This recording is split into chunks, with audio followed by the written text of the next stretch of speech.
Hi friends, வணக்கம். நான் உங்கள் Rama. Welcome back to Indian kitchen Tamil. இன்றைக்கி வீடியோவில் ராமநவமிக்கு நான் செஞ்ச பிரசாத வகைகள் என்ன அப்படின்னு உங்கள் கூட ஷேர் பண்ணியிருக்கேங்க. அதாவது வெல்லம், தேங்காய் போட்டு பச்சரிசி மாவு, சிறுபயிரில் சுண்டல், எலுமிச்சம் சாதம், அது கூடவேவும் பானகம். முதல்ல பாசிப்பருப்பு சுண்டலுங்க. அதுக்கு 1/4 கப் அளவுக்கு பாசிப்பருப்பை லேசாக வறுத்துட்டு இந்த மாதிரி ஒரு பவுலில் சேர்த்துட்டு நல்லா தண்ணி ஊற்றிட்டு 2-3 தடவை அலசிடுங்க. அலசிட்டு மறுபடியும் இதில் தண்ணி ஊற்றிட்டு ஒரு 15 நிமிஷம் வரைக்கும் இதை நல்லா ஊற வச்சுருங்க. இது ஊறுறதுக்குள்ளே நம்ம தேங்காய் வெள்ளை பச்சரிசி செஞ்சிடலாம். அதுக்கு ஒரு பவுலில் ஒரு 1/4 கப் அளவுக்கு பச்சரிசி மாவு சேர்த்துக்கோங்க. இது வீட்டிலையே நம்ம செஞ்ச மாவுங்க. இதில் நம்ம இடியாப்பம், கொழுக்கட்டை, முறுக்கு எல்லாமே செய்யலாம். மிஷினில் நம்ம கொடுத்து அரைச்சது. இப்போ இது கூடவேவும் அதே அளவுக்கு பொடிச்ச வெல்லம் சேர்த்துக்கோங்க. வெல்லம் உங்கள் ஸ்வீட்னஸ்க்கு தகுந்த மாதிரி நீங்கள் கொஞ்சம் அட்ஜஸ்ட் பண்ணிக்கலாம். இப்போ இதில் வாசனைக்காக ஒரு 1/4 டீஸ்பூன் அளவுக்கு ஏலக்காய் தூள் சேர்த்துக்கோங்க. அது கூடவேவும் 3/4 டீஸ்பூன் அளவுக்கு நெய் சேர்த்துக்கோங்க. இப்போ இது எல்லாத்தையும் நல்லா கலந்துருங்க. இந்த மாதிரி கலக்கிறப்ப வெல்லம் நல்லா மெல்ட் ஆகி அப்படியும் நம்மளுக்கு உருண்டை பிடிக்கிற பதத்துக்கு இந்த மாவு மாறிடுங்க. இப்போ இந்த மாதிரி இருக்குது. இது கூட கொஞ்சமாக தண்ணி சேர்த்துக்கோங்க தேவைப்பட்டுச்சு அப்படின்னா, இல்லாட்டி நெய் கூட சேர்த்துக்கலாம். இப்போ பழையபடியும் இதை இந்த மாதிரி நல்லா பிசைஞ்சிருங்க. நல்லா அழுத்தி பிசைகிறப்ப அது உருண்டை பிடிக்கிற அளவுக்கு வந்துடும் நமக்கு. இப்போ பாருங்கள், கொஞ்சம் கொஞ்சமாக மாவு இறுக்கமாக ஆகிட்டுருக்கு. இதே மாதிரி நல்லா பிசைஞ்சு விட்டுக்கோங்க. இப்போ தண்ணி நீங்கள் நிறைய சேர்த்துடக்கூடாது. சேர்த்துட்டிங்கன்னா அப்படியும் ரொம்ப இலக்கமாயிரும். அப்போ உருண்டை பிடிக்க முடியாது. இது கூடவேவும் இப்போது கொஞ்சமாக தேங்காய் துருவல் சேர்த்துக்கோங்க ஒரு டேஸ்ட்டுக்காக. இப்போ இதையும் சேர்த்து நல்லா பிசைஞ்சிருங்க.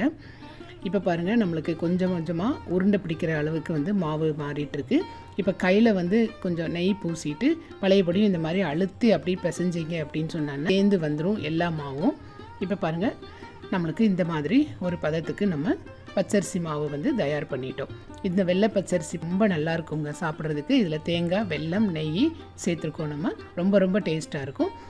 இப்போ வாங்க அடுத்த பிரசாதம் பண்ணிடலாம். இப்போ பாருங்கள், பாசிப்பருப்பு நல்லா ஊறிடுச்சிங்க.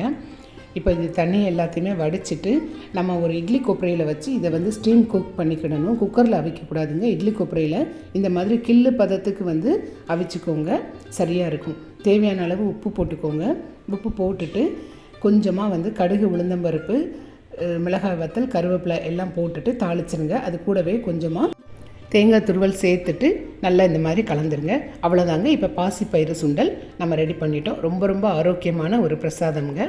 இப்போ வாங்க அடுத்த பிரசாதம் பார்க்கலாம். இது லெமன் ரைஸ்க்காக நான் சாதம் வடித்து வச்சுருக்கிறேன். சாதம் ஒன்றோடொன்று ஒட்டாமல் இந்த மாதிரி உதிரி உதிரியாக இருக்கிற மாதிரி பார்த்துக்கோங்க. நான் இன்றைக்கி பாஸ்மதி ரைஸ் எடுத்துருக்கிறேன். நீங்கள் பொன்னி ரைஸில் வேணாலும் பண்ணிக்கலாம். அது கூட வேணும் ஒரு 1/4 டீஸ்பூன் அளவுக்கு நல்லெண்ணெய் சேர்த்துக்கோங்க. நல்லெண்ணெய் சேர்த்துட்டு லேசாக இந்த மாதிரி கலந்து விட்டுருங்க. இந்த மாதிரி பண்ணுறதுனால நம்ம சாதம் கலர்றப்ப உதிரி உதிரியாக நம்மளுக்கு கிடைக்கும். அது கூடவே 1/4 டீஸ்பூன் மஞ்சள் தூள் சேர்த்துக்கோங்க. சேர்த்துட்டு ஒரு அரை மூடி எலுமிச்சம்பழம் இந்த மாதிரி பிழிஞ்சிருங்க. இந்த சாதத்துக்கு இந்த எலுமிச்சம் சாறு கரெக்டாக இருக்கும். இப்போ இது நம்ம தாளிச்சிடலாங்க. இப்போ தாளிக்கிறதுக்கு எண்ணெய் நல்லா சூடானதுக்கப்புறம் கடுகு, உளுந்தம்பருப்பு, கொஞ்சம் கடலைப்பருப்பு, ஒரு மிளகாய் வத்தல், 2 மிளகாய் இந்த மாதிரி உடச்சி சேர்த்துக்கோங்க. கூடவே கொஞ்சமாக காயம் சேர்த்துட்டு நல்லா பொரிஞ்சதுக்கப்புறமா இந்த சாதத்தில் கலந்துருங்க.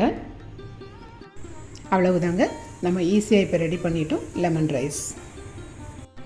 இந்த பிரசாத வகைகள் தாங்க நான் இந்த ராமநவமிக்கு எங்கள் வீட்டில் நான் பண்ணியிருந்தேன். கண்டிப்பாக உங்களுக்கு பிடிக்கும்னு நினைக்கிறேன். பானகம் வீடியோ நான் ஏற்கனவே அப்லோட் பண்ணியிருக்கேங்க. அதனுடைய லிங்க் நான் டிஸ்கிரிப்ஷனில் கொடுக்குறேன். இந்த வீடியோ உங்களுக்கு பிடிச்சிருந்துச்சுன்னா மறக்காமல் இந்தியன் கிச்சன் தமிழ் சேனலுக்கு சப்ஸ்கிரைப் பண்ணுங்கள். தேங்க்ஸ் ஃபார் வாட்சிங்.